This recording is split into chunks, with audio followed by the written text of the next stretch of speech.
साथियों welcome to basic educator में आप सभी का स्वागत है। साथियों आज का जो ये वीडियो है वो government inter college and government aided inter college in Uttar Pradesh इसके बारे में होने वाला है। साथियों जैसे कि आप लोगों को पता है कि उत्तर प्रदेश में दो तरीके के सरकारी विद्यालय चलते हैं। एक तो गवर्नमेंट इंटर कॉलेज यानी कि राजकीय इंटर कॉलेज, दूसरा होता है गवर्नमेंट एडेड इंटर कॉलेज यानी कि राजकीय सहायता प्राप्त इंटर कॉलेज। तो जो गवर्नमेंट इंटर कॉलेज होते हैं वो उत्तर प्रदेश सरकार सीधे चलाती है, उनमें कोई मैनेजमेंट नहीं होता है। गवर्नमेंट एडेड इंटर कॉलेज ऐसे होते हैं जिन्हें कभी किसी ने बनाया था, स्कूलों को प्राइवेट स्कूल रहे थे कभी पास्ट में, बट सरकार ने उनको सहायता दे दी कि हाँ भाई अब इन स्कूलों को हम चलाएंगे, फ़ंड हम देंगे। बट उन स्कूलों को चलाने का जो काम होता है वो आपकी मैनेजमेंट का होता है उस स्कूल की, बट जो फ़ंड मिलता है वो सरकार से मिलता है। तो ये जो वीडियो होने वाला है ये कंपैरिजन के बारे में होने वाला है दोनों में, कि किस में जॉब जो है वो बेटर है, किस में अगर दोनों में आपका चूज़ करना पड़े तो आप किसको बेहतर पाएंगे। तो साथियों बन रही है वीडियो के अंत तक, हम इसमें डिटेल कंपैरिजन करेंगे दोनों के बारे में।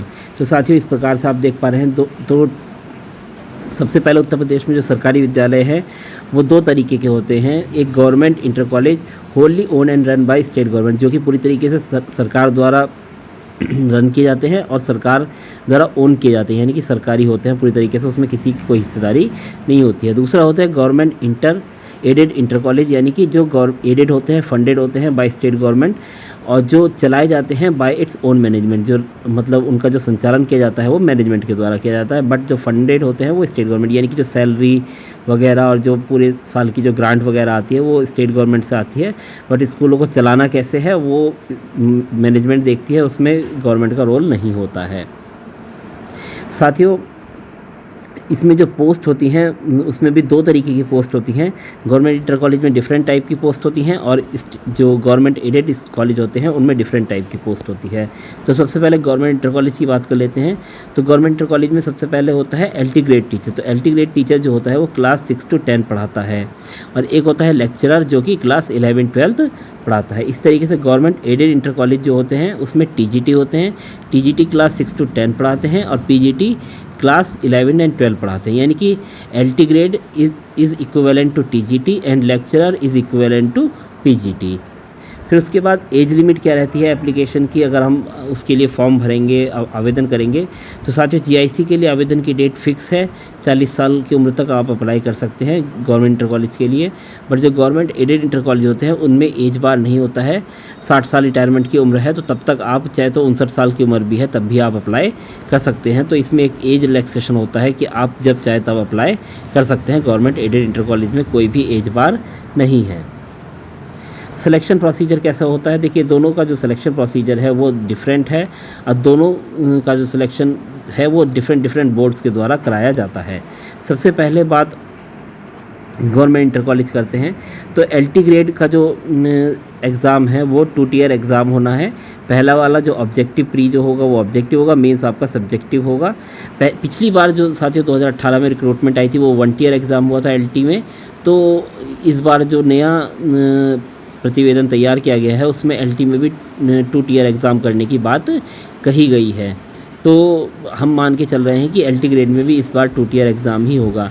लेक्चरर में साथियों 2 tier एग्ज़ाम पहले से भी था और अभी भी है। प्री आपका ऑब्जेक्टिव होता है, मेंस आपका सब्जेक्टिव होता है। दोनों ही पोस्ट में किसी प्रकार का कोई भी इंटरव्यू नहीं है और दोनों ही जो पोस्ट है वो उत्तर प्रदेश लोक सेवा आयोग द्वारा दोनों ही पोस्ट के लिए परीक्षाएँ कराई जाती है, चाहे LT ग्रेड हो या लेक्चरर हो, दोनों ही पोस्ट में आपकी उत्तर प्रदेश लोक सेवा आयोग परीक्षा कराता है। उसके बाद अगला है गवर्नमेंट एडेड इंटर कॉलेज। तो गवर्नमेंट एडेड इंटर कॉलेज में आपका TGT में एक ही पेपर होता है ऑब्जेक्टिव टाइप, उसमें कोई इंटरव्यू नहीं होता है, सिर्फ उसी की मेरिट के आधार पर सिलेक्शन होता है। PGT में आपका पहला परीक्षा जो होता है वो ऑब्जेक्टिव टाइप एग्ज़ाम होता है, फिर उसके बाद उसकी मेरिट के अकॉर्डिंग आपको इंटरव्यू के लिए कॉल किया जाता है और आपका इंटरव्यू होता है PGT में। और ये जो TGT PGT की जो परीक्षाएं हैं गवर्नमेंट एडेड इंटर कॉलेज में, मैं आपको बता दूं उत्तर प्रदेश माध्यमिक शिक्षा सेवा चयन बोर्ड कराता है, उत्तर प्रदेश लोक सेवा आयोग नहीं कराता है। जो गवर्नमेंट इंटर कॉलेज थे उसकी जो परीक्षा है वो लोक सेवा आयोग कराता है, उत्तर प्रदेश लोक सेवा आयोग। और गवर्नमेंट एडेड इंटर कॉलेज जो है उसकी परीक्षा आपका उत्तर प्रदेश माध्यमिक शिक्षा सेवा चयन बोर्ड कराता है, बट इन माध्यमिक शिक्षा सेवा चयन बोर्ड और उच्चतर शिक्षा सेवा चयन बोर्ड को मिलाकर एक नया शिक्षा सेवा बोर्ड बनाया जा रहा है। तो हो सकता है इस बार परीक्षा वो कराए, नहीं तो इस अभी तक जो परीक्षाएं करवाते हुए आए हैं एडेड इंटर कॉलेज में, वो माध्यमिक शिक्षा सेवा चयन बोर्ड कराते हुए आया है। पोस्टिंग साथियों देखिए, पोस्टिंग क्या है, posting is possible in home town, home district depends on merit and number of seats vacant in your home town home district. देखिए, चाहे वो जीआईसी हो या गवर्नमेंट एडेड इंटर कॉलेज हो, दोनों में ही आपको होम टाउन या होम डिस्ट्रिक्ट में पोस्टिंग मिल सकती है। ऐसी कोई दिक्कत नहीं है कि आपको होम टाउन या होम डिस्ट्रिक्ट में पोस्टिंग नहीं मिल सकती, ऐसा कोई इसमें प्रतिबंध नहीं है। दोनों में ही आपको होम टाउन या होम डिस्ट्रिक्ट में पोस्टिंग मिल सकती है, बट ये डिपेंड करता है, दोनों में काउंसलिंग होती है, बट ये डिपेंड करता है आपकी मेरिट पर कि आप कितने अच्छे नंबर लेकर आए हैं। और दूसरी बात, आपके होम टाउन या होम डिस्ट्रिक्ट में जो स्कूल है वहाँ पे सीट वैकेंट है या नहीं है आपके सब्जेक्ट की। अगर सीट वैकेंट है और आपकी मेरिट अलाउ हो कर रही है तो आपको आपका होम टाउन या होम डिस्ट्रिक्ट अलॉट हो जाएगा। इसमें रैंडमली अलॉटमेंट नहीं होता है नवोदय केवी वगैरह की तरह, इसमें आपको काउंसलिंग होती है, प्रॉपर काउंसलिंग के थ्रू ही अलॉटमेंट होता है। ट्रांसफ़र साथियों, ट्रांसफ़र के बारे में बता दूँ आपको कि देखिए, गवर्नमेंट इंटर कॉलेज में क्या होता है कि can be transferred anywhere in state. So if you are initially posted in other district you can get transferred in home town home district after some time, generally take place on request. तो यानी कि government inter college में अगर आपका suppose कहीं पे बाहर posting हो गई है, होम डिस्ट्रिक्ट नहीं मिल पाया, तो आपको इजीली ट्रांसफ़र मिल जाएगा कुछ समय के बाद। रिक्वेस्ट पर आप अपने होम टाउन या होम डिस्ट्रिक्ट में सीट वैकेंट होने पर ट्रांसफ़र लेकर आ सकते हैं, कोई दिक्कत नहीं है। ऑल स्टेट ट्रांसफ़र लायबिलिटी होती है। बट साथियों, मैं आपको बता दूं कि अगर आपको ट्रांसफ़र आपने एक बार ले लिया या आपको पहली बार में अपना होम डिस्ट्रिक्ट मिल गया, तो ऐसा नहीं कि हर तीसरे चौथे साल में आपको नवोदय केवी की तरह इधर उधर भगाते फिरते हैं। इसमें ऐसा कुछ भी नहीं होता। आपको एक बार अपना होम डिस्ट्रिक्ट मिल गया तो आपको फिर जल्दी से ट्रांसफ़र लेने की कोई ज़रूरत नहीं होती है। आप अपनी पूरी सर्विस अपने ज़िले में भी बिता सकते हैं, आपको ट्रांसफ़र नहीं होता है अगर टीचिंग पोस्ट की बात कर लें तो। जो हमारे राजपत्रित अधिकारी होते हैं, जो प्रिंसिपल वगैरह होते हैं, वो राजपत्रित अधिकारी में काउंट होना शुरू हो जाते हैं। तो जो प्रिंसिपल वगैरह हैं उनको तो तीसरे चौथे साल में बाहर जाना ही रहता है। बाकी जो LT ग्रेड है और लेक्चरर हैं वे अपनी सर्विस एक ही ज़िले में भी पूरी कर सकते हैं।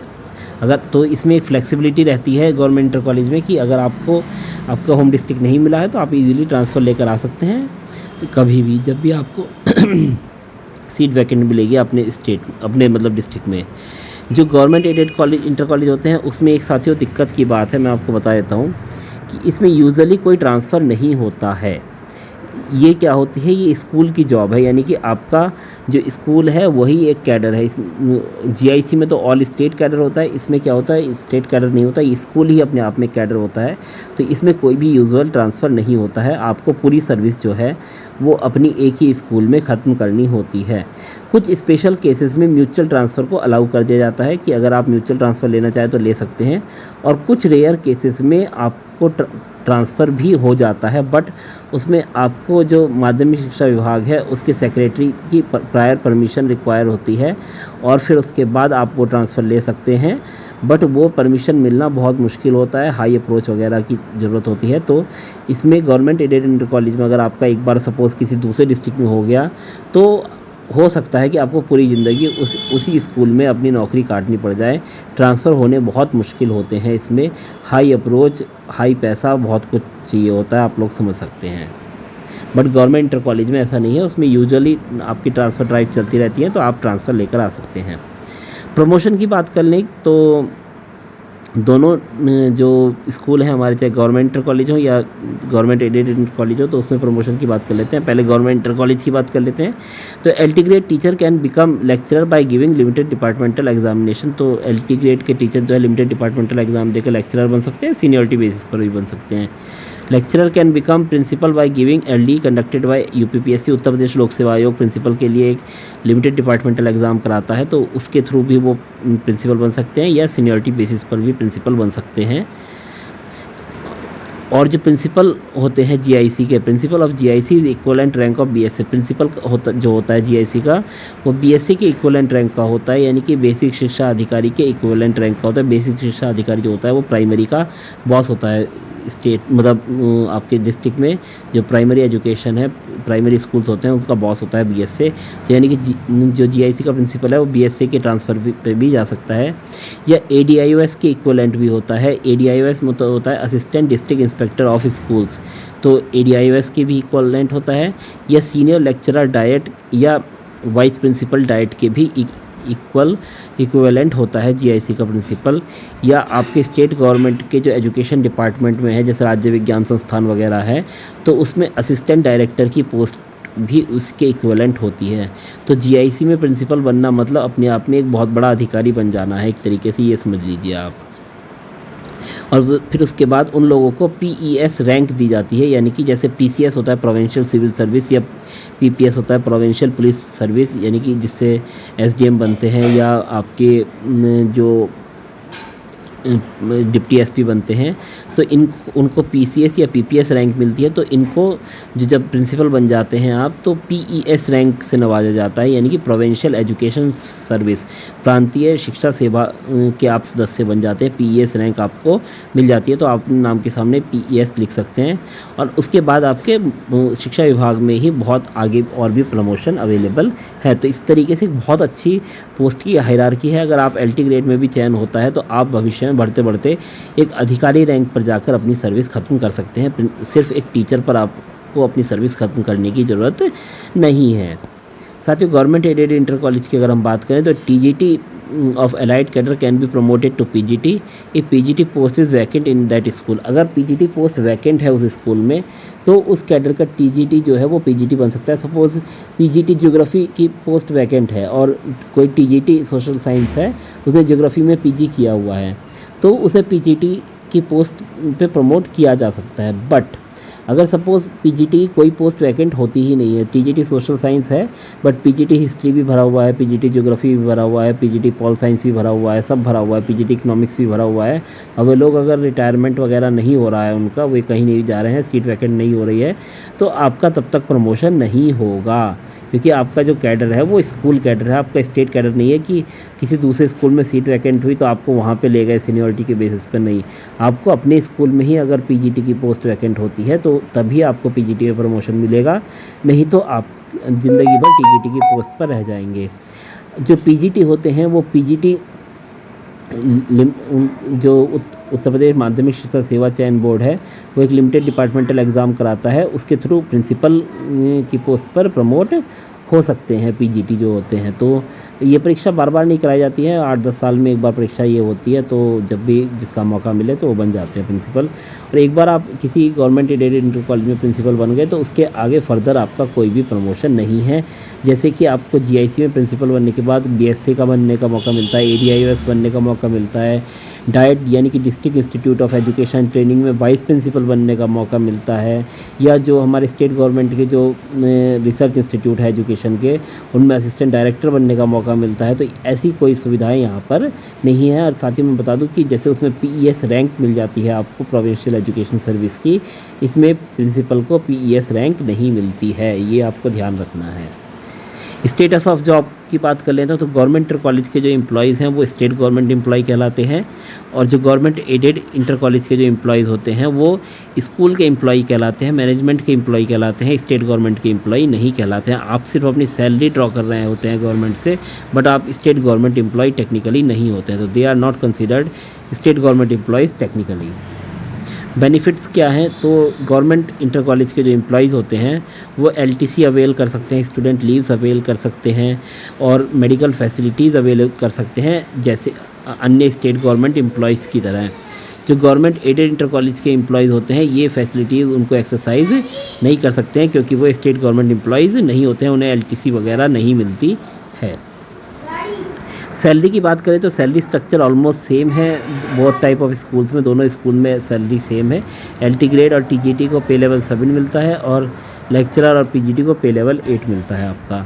तो कंक्लूजन पर अगर हम जाएं तो government inter college has better opportunity in respect of promotion and considered as state government employees तो बेटर अपॉर्चुनिटीज़ है। मैंने जैसा आपको बताया कि प्रमोशन बहुत अच्छे हैं गवर्नमेंट इंटर कॉलेज में। एक बार अगर आप LT ग्रेड पे भी एंटर करते हैं तो वहीं अगर हम गवर्नमेंट एडेड इंटर कॉलेज की बात करें तो है salary at government aided inter college है salary at par with GIC but less promotion opportunities and transfer are difficulties if you are posted in other district. तो इसमें क्या होता है कि सैलरी तो बराबर ही है ऑलमोस्ट, लगभग बहुत बड़ा फ़र्क नहीं है सैलरी में कुछ भी, सैलरी बराबर ही है, बट प्रमोशन की अपॉर्चुनिटीज़ कम है और ट्रांसफ़र बहुत मुश्किल होते हैं। अगर आपको अदर डिस्ट्रिक्ट में पोस्टिंग मिल गई है तो उस केस में आप GIC में होंगे तो ईज़िली ट्रांसफ़र लेके आ जाएंगे, बट इसमें आपको अपने डिस्ट्रिक्ट में आने के लिए नाको चने चबाने पर जाएंगे, मतलब आपको बहुत मुश्किल हो जाएगी ट्रांसफ़र लेना। ट्रांसफ़र अक्सर लोगों को हो नहीं पाते। मैं देख लेता हूँ कि ज़िंदगी भर एक ही स्कूल में बिता देते हैं पर ट्रांसफ़र नहीं ले पाते।